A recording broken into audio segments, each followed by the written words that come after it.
जहांगीर तरीन साहब बहुत अच्छे मेरी अच्छे दोस्त हैं। पहले भी खान साहब को लाने वाला वो था। हमारे मुल्क के अंदर अभी 2, 4, 6 महीने भी सहप नहीं है कि हम इस कमज़ोरी वाले हालात में चलें। 300 रुपये का डॉलर हमारे लिए बहुत बड़ा क्वेश्चन है। पहले जब खान करता था तब भी मैं मजम्मत करता था कि खान साहब अब मदीना रियासत की बात करते हैं। मदीना रियासत के अंदर भी माफ़ी थी, ये नहीं था कि गाली गलौज थी। मैंने कहा आज आप जो कर रहे हैं कल आपको भुगतना पड़ेगा, और आज मैं इनको कहता हूँ कि आज आप जो कर रहे हो कल आपको भुगतना पड़ेगा।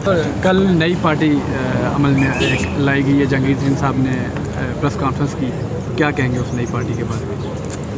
देखिए, पाकिस्तान के अंदर पार्टियां बनती हैं, इलेक्टेबल्स भी जाते हैं, नए लोग भी जाते हैं। मैं इन चीज़ों से इतना कायल नहीं होता हूँ। जहांगीर तरीन साहब बहुत अच्छे मेरी अच्छे दोस्त हैं, और उन्होंने पहले भी खान साहब को लाने वाला वो था। मगर अब कितना कामयाब होता है वो तो अल्लाह को पता है। मैं समझता हूँ इस वक्त पाकिस्तान को, मेरी नज़र में अगर मुझसे कोई पूछा जाए तो इलेक्शन से ज़्यादा जो ना पाकिस्तान को कोई इलेक्शन से ज़्यादा जो है ना पाकिस्तान को कोई एक प्रोग्राम देना चाहिए, विजन देनी चाहिए पाकिस्तान की इकोनॉमी को सपोर्ट करने के लिए। हमारे मुल्क के अंदर अभी 2, 4, 6 महीने भी सहप नहीं है कि हम इस कमज़ोरी वाले हालात में चलें। 300 रुपये का डॉलर हमारे लिए बहुत बड़ा क्वेश्चन है। रमेश साहब, आखिरी सवाल है, वो बताई गई है जो आजकल पाकिस्तान की सबसे मकबूल पार्टी के साथ जो कुछ हो रहा है, आप उसकी हिमायत करेंगे या मजम्मत करेंगे? मैं पहले जब खान करता था तब भी मैं मजम्मत करता था कि खान साहब अब मदीना रियासत की बात करते हैं। मदीना रियासत के अंदर भी माफ़ी थी, ये नहीं था कि गाली गलौज थी। मैंने कहा आज आप जो कर रहे हैं कल आपको भुगतना पड़ेगा, और आज मैं इनको कहता हूँ कि आज आप जो कर रहे हो कल आपको भुगतना पड़ेगा। इस दुनिया में भुगतना पड़े या उस दुनिया में भुगतना पड़े। आपको क्या लगता है कि इमरान खान और पीटीआई किसकी वजह से बंद गली में है आज? जो करता है वो भरता है। जैसे आप करोगे वैसे आपको भरना। राना सनाउल्लाह के साथ सही किया था, गलत किया था। जब आप शहरियार जैसे बंदे आके उधर वो कसम उठाने शुरू हो गए कि मैं कुरान शरीफ की उठाता हूँ, क्या था? मजाक था कुरान शरीफ? मैं तो नहीं इस तरीके से करता। मैं तो बजट के किताब के ऊपर लिखा हुआ था ला इलाहा इल्लल्लाह मोहम्मद रसूलुल्लाह। मैंने कहा भाई यहाँ पे कलमा लिखा हुआ है, आप उसको पाँव में रख रहे हो। मैंने तो उठा के सर के मैंने तो गाड़ी में दिया कि भाई गाड़ी में लेके जाओ, क्योंकि मेरा धर्म, मेरा मज़हब पाक कुरान शरीफ का एहतराम सिखाता है। मगर जो कुरान शरीफ पढ़ते हैं वो समझते नहीं है, इस वजह से उनको एहतराम नहीं आता है। बताइएगा, हुकूमत जो है आज फाइनेंस मिनिस्टर सागदार साहब बजट पेश करने जा रहे हैं, क्या उम्मीदें हमें रखनी चाहिए बजट के हवाले से? देखिए, पॉलिटिकल सागदार की तो PMLN की तो ये कोशिश होगी या मखलूत हुकूमत की कि हम सारा आवाम के अंदर दे दें, आवाम के अंदर पॉपुलर बन जाए। मगर उनको पहले हालात ये देखना चाहिए कि पाकिस्तान की इकोनॉमी में वज़न कितना है, वो कितना बर्दाश्त कर सकती है, और उसको देखते हुए देनी चाहिए।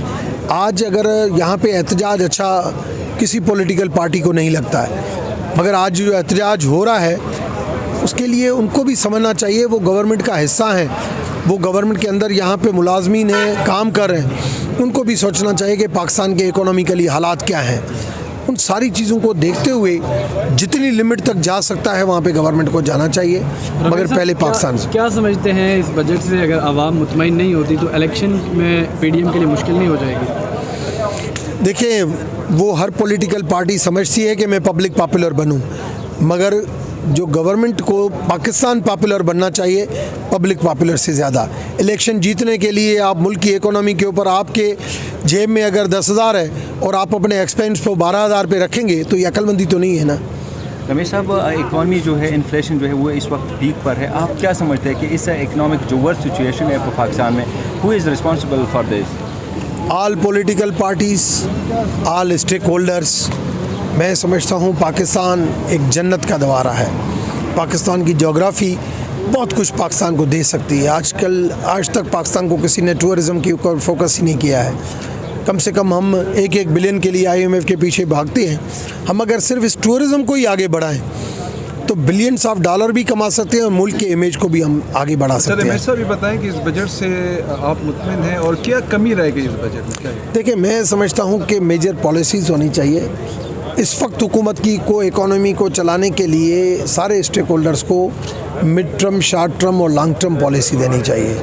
और जब तक वो नहीं होगी, लॉन्ग टर्म पॉलिसी क्या होगी कि जो हमारे मुल्क के अंदर पोटेंशियल है उसको एक्टिव किया जाए। शॉर्ट टर्म ये होगी कि आवाम को भी देखा जाए, मुल्क की इकोनॉमी को भी देखा जाए। मिड टर्म ये होगी कि हमें अपनी एक्सपोर्ट जो है उसको कैसे बढ़ा सकते हैं, पावर सेक्टर को कैसे सपोर्ट कर सकते हैं। ये चीज़ें हैं जो पॉलिसी के वीएन होता है। चाइना आज वीएन दे रहा है कि 2030 का, इंडिया 2050 का।